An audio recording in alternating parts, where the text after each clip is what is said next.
వలన అతని కాన్ఫిడెన్స్ మీద ఆధారపడి ఉంటుంది. లైఫ్ లో మంచి రిజల్ట్స్ రావాలి. ఒక గొప్ప సీక్రెట్ చెప్తాను. సక్సెస్ సీక్రెట్ ఏంటి అని, ఒక వ్యాపారం చేసే వ్యక్తి ఉన్నాడు. అతనికి చాలా లాస్ వస్తుంది, నష్టపోతాడు, తన ఆస్తులు మొత్తం పోతాయి, అప్పులు పాలైపోతాడు. ఏం చేయాలో అర్థం కాని పరిస్థితి. బాగా బతికాను కదా, భార్యను బాగా చూసుకున్నాను కదా, పిల్లల్ని బాగా చూసుకున్నాను కదా, ఇంత మంచి పేరుంది, పోయింది కదా, ఎలా బతకాలి ఆలోచనలో పడిపోయాడు. పార్కులో కూర్చొని దీర్ఘంగా ఆలోచిస్తున్నాడు. ఏం చేయాలి, ఏం చేయాలి, ఏం చేయాలి? కళ్ళలోంచి నీళ్లు కారిపోతున్నాయి. చావు తప్ప ఏమీ కనిపించట్లేదు పరిష్కారం.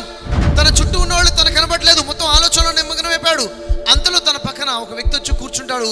ఈ విషయం కూడా ఇతనికి అర్థం కాదు. పక్కన వచ్చి కూర్చున్న వ్యక్తి మీద చేస్తాడు. వెంటనే ఇతను చూస్తాడు, ఎవరా అని. పక్కనున్న వ్యక్తి అంటాడు, ఏమైంది, ఏం ఆలోచిస్తున్నావు, ఎందుకు కళ్ళ నుంచి నీళ్లు కారుతున్నాయి అనగానే ఇతను తన ప్రాబ్లం చెప్పుకుంటాడు. నా వ్యాపారం లాస్ అయిపోయింది, కొంతమంది మోసం చేశారు, ఆస్తులన్నీ పోయాయి, అప్పుల్లోకి వచ్చేసాను సార్, ఏం చేయాలో అర్థం కావట్లేదు, చచ్చిపోవాలనిపిస్తుంది అంటాడు. ఈ మాట విని ఆ వ్యక్తి ఏమంటాడు తెలుసా, నువ్వు భయపడమాకు, ఇది తీసుకో అని చెప్పి 50 లక్షల రూపాయలు చెక్ రాసి ఇచ్చేస్తాడు. 1 సంవత్సరం తర్వాత తిరిగి ఇక్కడికే రా, ఇక్కడ నాకు తిరిగి ఇచ్చేయాలి నా డబ్బు నాకు అని చెప్పి వెళ్ళిపోతాడు. ఇతను ఆశ్చర్యపోతాడు, ఏంటిది 50 లక్షల రూపాయల, తిరిగి మాట్లాడదామనే లోపల అతను వెళ్ళిపోయి ఉంటాడు. ఇంటికి వెళ్తాడు, చూస్తాడు ప్రశాంతంగా. చెక్ ఓపెన్ చేస్తే చెక్ మీద డేట్ 3 నెలల తర్వాత డేట్ ఉంది. ఇప్పుడు డేట్ కాదు, 3 మంత్స్ తర్వాత డేట్ ఉందంటే 3 నెలల తర్వాత కానీ 50 లక్షలు చేతికి రావు. చేతులకి 50 లక్షల రూపాయల చెక్ వచ్చేసింది. ధైర్యం వచ్చేసింది. ఎస్, డబ్బులు వస్తాయి కదా అన్న ధైర్యంతో అప్పు ఉన్న వాళ్ళతో కలుస్తాడు. ధైర్యంగా మాట్లాడతాడు. సార్ 3 నెలలు టైం ఇవ్వండి, మీ అప్పు తీర్చేస్తాను. ఇతని మాట్లాడే విధానాన్ని, ఇతని కాన్ఫిడెన్స్ ను చూసి వాళ్ళు అంటారు, ఓకే సార్, నో ప్రాబ్లం, 3 నెలల తర్వాత ఇవ్వండి అంటాడు. తర్వాత ఇతను బిజినెస్ డీలింగ్ దగ్గరికి వెళ్ళి 3 నెలల తర్వాత పేమెంట్స్ ఇస్తాను, నాకు మెటీరియల్ కావాలని అడుగుతాడు. ఇతని ధైర్యాన్ని, ఇతను మాట్లాడే విధానాన్ని చూసి వాళ్ళు కూడా మెటీరియల్ ఇస్తాడు. బిజినెస్ స్టార్ట్ చేస్తాడు. ఇతను బిజినెస్ మొదలైపోతుంది. నెమ్మదిగా బిజినెస్ వ్యాపారం పెరుగుతుంది, డీలింగ్స్ పెరుగుతున్నాయి, ఆదాయం మొదలైపోతుంది. 3 నెలలు అయిపోయాయి. 3 నెలల బిజినెస్ ఎంతగా పెరిగిపోతుందంటే ఈ 50 లక్షలు డ్రా చేయాలనే ఆలోచన కూడా ఇతనికి రాదు.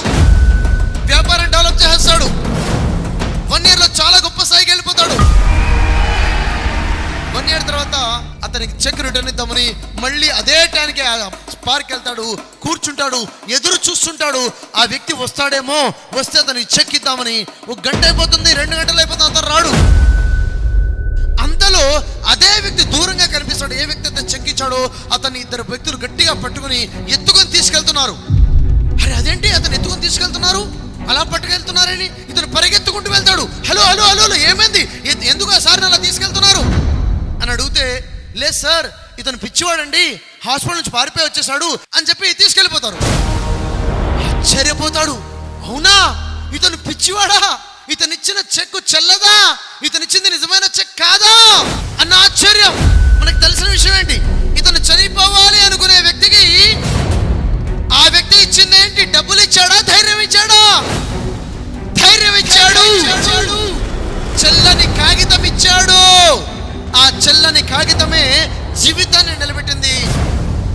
మనకు తెలిసే విషయం ఏమిటంటే, ఒక వ్యక్తి బతకాలన్నా చనిపోవాలన్నా అతని కాన్ఫిడెన్స్ మీద ఆధారపడి ఉంటుంది, అతని ధైర్యం మీద ఆధారపడి ఉంటుంది, అతని పాజిటివ్నెస్ మీద ఆధారపడి ఉంటుంది. నువ్వు పాజిటివ్గా ఆలోచిస్తే పాజిటివ్గా అడుగులేస్తావు, పాజిటివ్గా అడుగులేస్తే పాజిటివ్గా రిజల్ట్స్ వస్తాయి. నువ్వు నెగిటివ్గా ఆలోచిస్తే నెగిటివ్ స్టెప్స్ వేస్తావు, నెగిటివ్ స్టెప్స్ వేస్తే రిజల్ట్స్ కూడా నెగిటివ్గా ఉంటాయి.